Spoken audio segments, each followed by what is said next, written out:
दोस्तों, software development में ये एपीआई क्या होता है पता है आपको?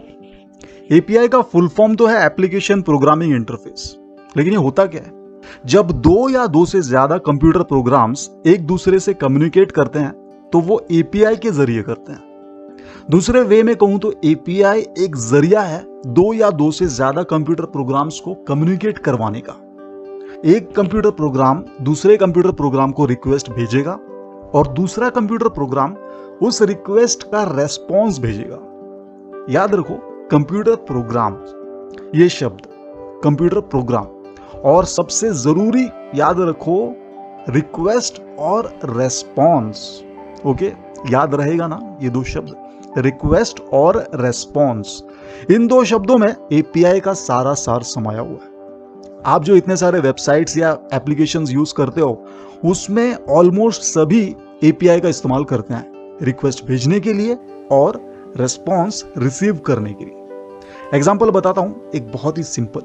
जैसे मैंने जावा में एक प्रोग्राम लिखा जो कुछ यूजर्स का लिस्ट को रिटर्न करेगा, यानी यूजर्स के लिस्ट को आउटपुट करेगा।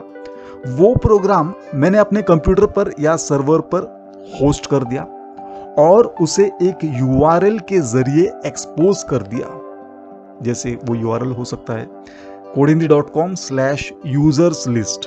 ठीक है, अब मैं फ्रंट एंड में मतलब जावास्क्रिप्ट में मेरे वेबसाइट codehindi.com पर किसी पेज पर ये यूआरएल एजैक्स का इस्तेमाल करके कॉल कर सकता हूं।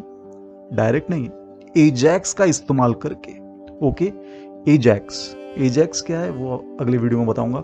तो मुझे इस यूआरएल यानी इस एपीआई से रेस्पॉन्स आएगा यूजर्स का लिस्ट जो ये रिटर्न करता है।